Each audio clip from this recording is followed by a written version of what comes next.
Vamos a temas internacionales. Inflación, escasez de productos y desabastecimiento son solo algunas de las complicaciones que vive hoy Reino Unido. Filas en supermercados, en estaciones de servicio, gasolineras que se han vuelto recurrentes. Vamos a analizar esta situación. Estamos en contacto para eso con el ex embajador de Chile en el Reino Unido, Pablo Cabrera, investigador del Centro de Estudios Internacionales de la Universidad Católica. Pablo, muchísimas gracias por acompañarnos. Muy buenos días. Buenos días, Nicolás, encantado. A ver, son varias cosas las que están sucediendo en Reino Unido y quiero ir al fondo. ¿Por qué? Claro, porque el tema del petróleo está principalmente por la falta de camioneros, no es por un desabastecimiento del petróleo mismo, pero esto va aumentando en términos económicos, también sociales, y todo esto, por supuesto, enmarcado en lo que es la pandemia, que sigue acompañando desgraciadamente a ese país. Efectivamente, yo creo que no hay que descuidar y olvidarse del hecho de que estamos en pandemia. Mucha gente tiene tendencia a sacar a la pandemia de los análisis. Y también esto se enmarca en las consecuencias inmediatas del Brexit, que todavía obviamente no está en su pleno proceso de implementación de cara a los desafíos que trajo al Reino Unido salirse de la Unión Europea. Yo creo que el Reino Unido está en una encrucijada producto justamente de las leyes de migración. Han producido grandes alteraciones en los abastecimientos y la pandemia y las cuarentenas produjeron problemas de movimiento de camiones y de abastecimiento. Esto significó un déficit en la distribución de alimentos primero y en la entrada de camiones y de choferes de los camiones, aunque parezca muy trivial el tema, pero es así. El tema de las leyes de inmigración significó que la cantidad de camiones que existían en Gran Bretaña, de camioneros, tuvieron que emigrar, sea por la pandemia, sea por las leyes de inmigración, y aplicar de nuevo para poder entrar con unos trámites burocráticos tremendos a Gran Bretaña. Uh-huh. Esto ha significado que el gobierno haya tenido que echar mano a una operación que tenía diseñada para el caso de que el Brexit fuera un Brexit abrupto. Se llama la Operación Escalín, que significa que los militares puedan cumplir tareas que cumplían estos choferes de camiones, que hay un déficit de más o menos 5.000 choferes de camiones. Uh-huh. Creo también que el tema del abastecimiento de las bencinas es un tema justamente por lo técnico que significa y la especificación que significa manejar camiones cisterna de transporte de gasolina y de diésel, lo cual ha significado que haya un problema de emergencia nacional de oferta y demanda y que haya entrado un pánico en la población en cuanto al abastecimiento. O sea, el Brexit ha producido que Gran Bretaña está nuevamente en una encrucijada. Y esto tiene ramificaciones en la política, en la economía, en los temas estratégicos, y obviamente que está enfrentando un serio desafío para el gobierno. Durante la discusión de años que se fue prorrogando con respecto a este divorcio, Pablo Cabrera, de este Brexit, siempre se hablaba del Brexit con acuerdo o sin acuerdo. Finalmente lo que se logra es un Brexit con acuerdo. Algunos sectores decían que se podría haber tenido un mejor acuerdo en este sentido con la Unión Europea porque más que finiquitar, concretar lo que es esta salida del Reino Unido de la Unión Europea de alguna manera considera un desajuste en todo lo que ha sido la vida de Reino Unido. Ahora, estamos viendo los primeros efectos, esto de alguna manera se veía venir, esto fue incrementado por la pandemia también, porque como usted menciona, Pablo, es bien interesante eso. Teníamos un Brexit con acuerdo, pero finalmente se están aplicando medidas que se consideraron para un Brexit sin acuerdo. Exactamente. Esas son las paradojas que trae la pandemia también. Sí. Creo que justamente las leyes migratorias le están golpeando fuerte, que era uno de los puntos focales e importantes para salirse de la Unión Europea. Recuerden que las leyes migratorias decían que los inmigrantes no solo traían inseguridad, sino que también estaban produciendo desestabilidad de los empleos. Uh-huh. Y se estaban llevando los empleos que podían ser ocupados por ciudadanos británicos. Y esto ha revertido. Y efectivamente un mercado de 500 millones de habitantes, con casi un PIB de 15.000 millones de euros y más o menos el 16 o el 18% del comercio mundial está en la Unión Europea, obviamente que salirse de buenas a primeras produce un desajuste. No obstante la preparación. Y también han habido algunas medidas políticas, obviamente relacionadas con el Brexit, que han repercutido en esto. ¿Por qué? Porque cuando están en cuarentena y sumado al Brexit, hubo muchas personas que vivían ahí que o optaron por la jubilación, o optaron por salir del país y volver a sus países de origen, por la falta de empleo, por la falta de trabajo, y han tenido que reaplicar para poder echar de nuevo al Reino Unido. Tanto es así que ayer o antes de ayer, no me acuerdo, el gobierno de Boris Johnson dio 5.000 visas adicionales con el objeto de que puedan echar personas para ocupar estos. Porque salen de Reino Unido antes de, perdón Pablo, salen de Reino Unido antes del Brexit o cuando el Brexit comienza a aplicarse oficialmente, digamos. No, por la pandemia. Claro, pero vuelven con un estatus completamente distinto, con un Reino Unido distinto en términos migratorios. Exactamente, y a empleos distintos, y a características distintas, demandas distintas.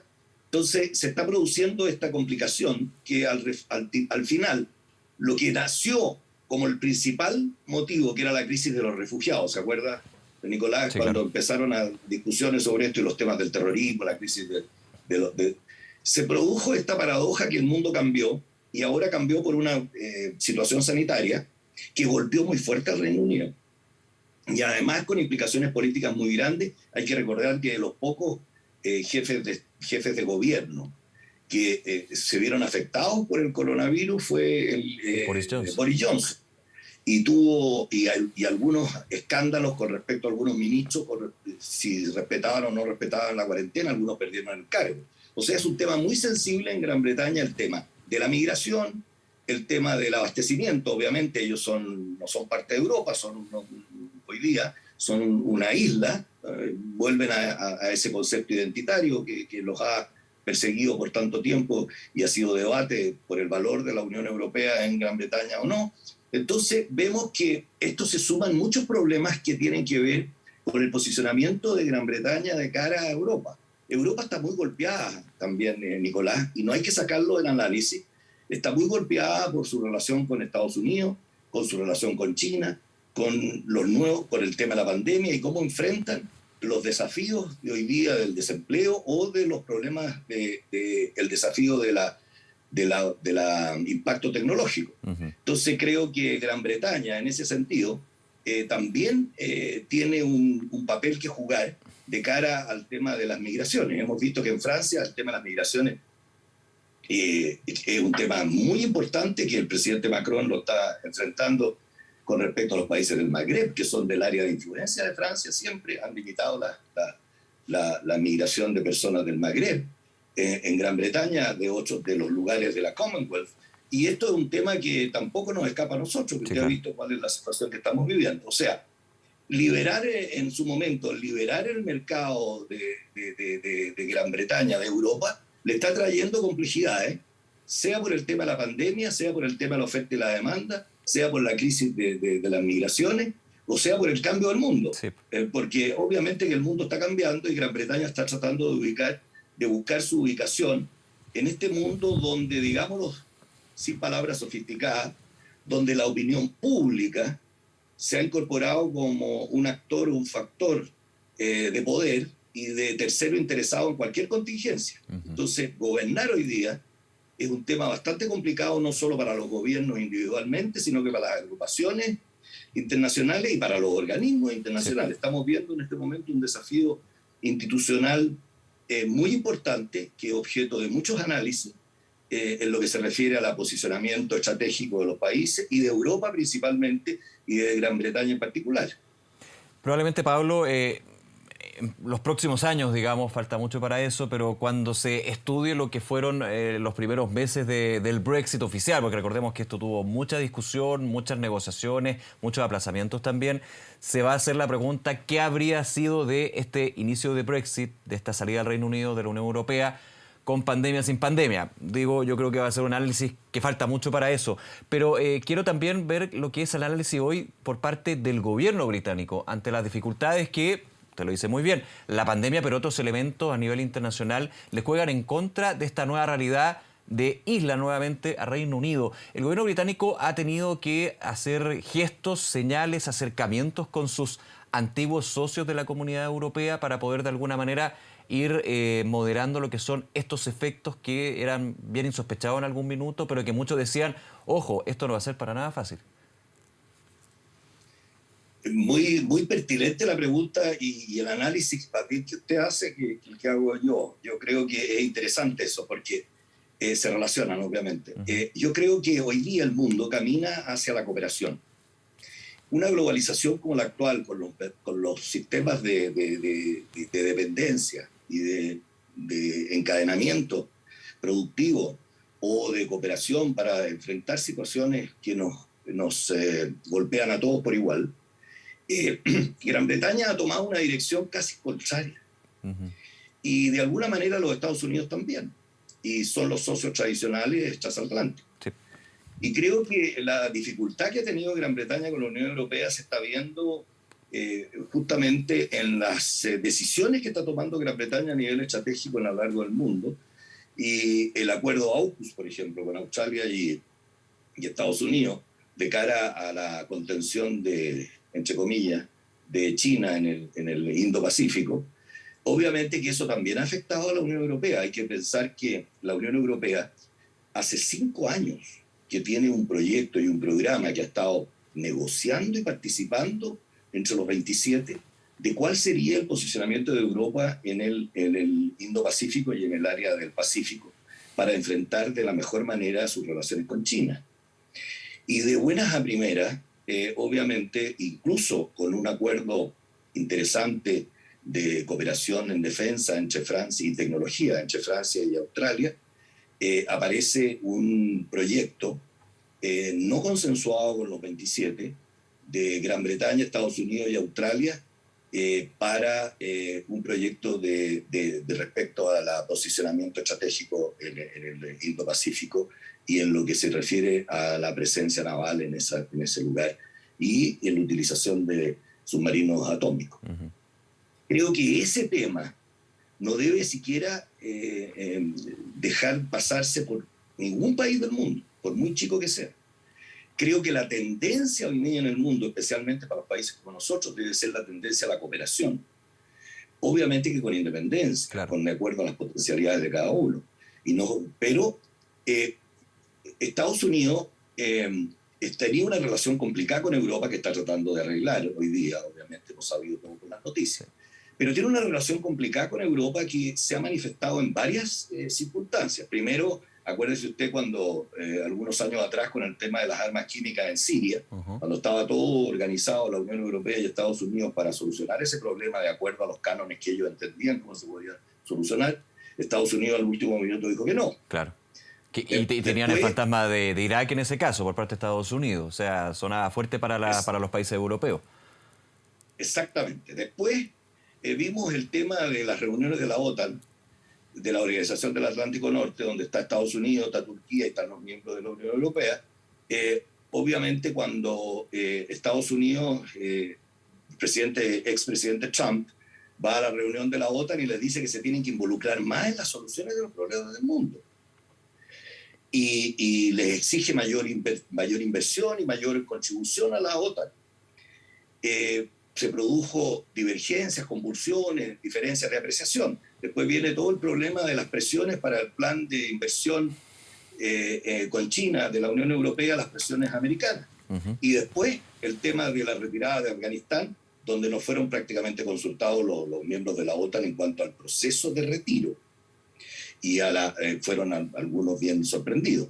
Entonces, esta es una relación donde Gran Bretaña también se coloca en este minuto, si usted mira el mapa geopolítico, geoestratégico, se ubica más en la relación transatlántica con los Estados Unidos, como ha sido siempre, por lo demás, mayormente, no es tampoco tan novedoso, histórico, pero tiene incidencia por el hecho de que hasta hace un año atrás era miembro de la Unión Europea, ¿no? Entonces, cuando en un mundo hay reminiscencias de una recuperación de los espíritus imperiales, hemos visto cuáles son las soluciones geoestratégicas en el mundo, la actuación de Turquía en algunos casos, la actuación de China, la actuación de